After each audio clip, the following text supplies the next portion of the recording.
আসসালামু আলাইকুম। আপনার সবার পরিচিত মুখ পিনাকি দাদার একটা ফেসবুক পোস্ট মাত্র ১ ঘন্টা হয় উনি দিয়েছে বিএনপির বিষয় নিয়ে।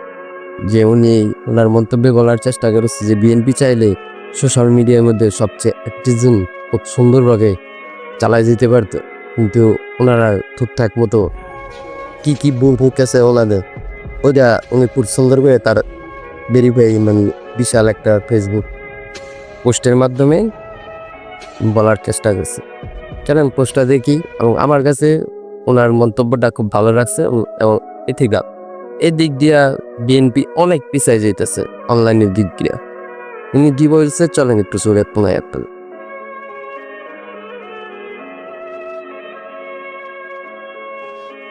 কি নাকি দাদাভাই ১ ঘন্টা হচ্ছে ওনার পোস্ট। বিএনপি তার ফেসবুকের পোস্টের রিচ কিভাবে বাড়াতে পারত। এখানে আমি যদি বিএনপির পেজে অ্যাডমিন হতাম তাহলে কি করতাম? প্রথমে আমি বিএনপির সোশ্যাল মিডিয়ার সবাইকে পোস্টটা শেয়ার দেওয়ার জন্য ব্যক্তিগতভাবে রিকোয়েস্ট করতাম। দলীয় পদাধিকারী সবাইকে সার্কুলার দিয়ে বলতাম শেয়ার দিতে। বিএনপির বাইরে যারা বন্ধু বাপল্য তাদের কিছু পোস্ট শেয়ার দেওয়ার জন্য রিকোয়েস্ট করতাম। আমি পিনাকি ভট্টাচার্যকেও রিকোয়েস্ট করতাম, দেখেন ওনার তো অবশ্যই, এবং পিনাকি শেয়ার দিত। তারপর আমি স্পন্সর করতাম পোস্টগুলো, পেজটাকে সারাক্ষণ স্পন্সর করতাম। বিএনপির পেজে বিএনপির বক্তব্যের সাথে অ্যালাইড পোস্ট শেয়ার দিতাম। মিমার্সদেরকে কাজে লাগাতাম। এক একটা পোস্ট থেকে কয়েকটা মিম তৈরি করতে বলতাম, রিলস বানাতাম, ছোট ছোট ভিডিও বানাতাম, গান দিতাম দেশাত্মবোধক, ছবি দিতাম পলিটিক্যাল প্রোগ্রামের না, দেশের ছবি, ভালো ফটোগ্রাফি, জিয়াউর রহমান আর খালেদা জিয়ার মতো ভিডিও আছে সবগুলো থেকে রিলস বানাতাম। অ্যানালিটিক্স দেখতাম, নিয়মিত তার ভিত্তিতে কন্টেন্ট সিলেকশন করতাম। ৩ মাসে কয়েক মিলিয়ন সাবস্ক্রাইব বানিয়ে ফেলতাম। কিন্তু করলো কি বিএনপি? সে বট রিয়াকশন কিনল, প্রথম দিনই পাবলিকের কাছে ধরা খাইল। এটা মানুষ মনে রাখবে, তারা চিটেড ফিল করবে। এই চালাকিটা অপ্রয়োজনীয় এবং বিপজ্জনক। এই চালাকি এথিক্যাল আর মোরালি রং, অথচ এর জামাত শিবিরের অনলাইনে আইডিকে অবলীলে আলবটর বলতো কি না দারুণ পোয়েটিক জাস্টিস। এই কাজটা যে করা উচিত নয়, দুর্ভাগ্যজনকভাবে এটা বোঝার মতো মানুষ বিএনপিতে নাই। এটা তরুণদের মনে রাখবে, এটা তরুণেরা মনে রাখবে, ভুলবে না। হাসিনার নাটক আর স্বজন হারানোর বেদনার গল্প যেমন তারুণ্য গ্রহণ করেনি। জুলাই বিপ্লবের টাইমে আমাকে বিএনপি লোকের আমাকে একটা হোয়াটসঅ্যাপ গ্রুপে যুক্ত করেছিল, যেটাকে নায়াল সাপরি হোয়াটস গ্রুপ বলে। সেখানে আমি হয়তো ভিডিও পাইতাম, পোস্ট পাইতাম, কিন্তু আপডেট পাইতাম, কিন্তু কোনোভাবেই কোনো অ্যাকশন ওরিয়েন্ট কাজে কাউকে যুক্ত করতে পারতাম না।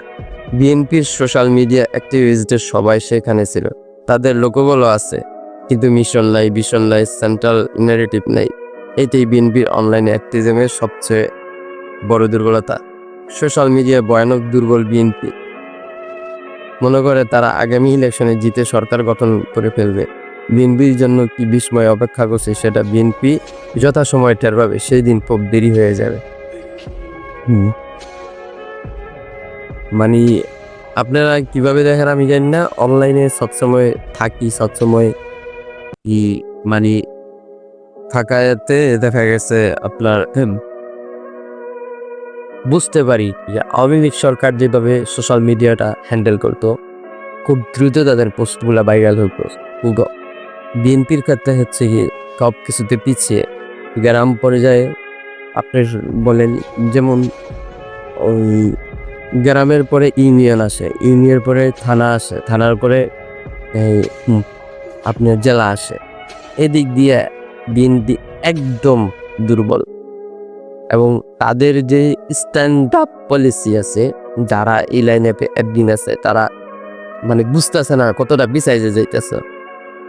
ভালো ভালো লোকবল, অনলাইন অ্যাক্টিভিস্ট, অনলাইনে যারা অলওয়েজ থাকে, তাদেরকে আপনার পাওয়াই যায় না খুঁজে, ঠিক আছে?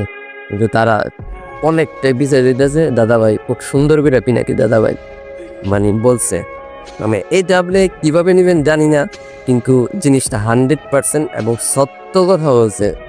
মানে তাদের পোস্টারিংগুলো বোঝা যায় যে পোস্টারিংগুলা এক একটা কীরকম জানি, মানে পোস্টারিংয়েরও একটা ক্ষেত্র বিশেষ আছে, পোস্টারিংগুলা ভালো লাগে না, সব দিক দিয়ে তারা পিছাই যাইতেছে, কিন্তু তারা যে কীরকম ফেল করতেছে এটা তারা বুঝতেছে না, বুঝে চেষ্টাও করতেছে না।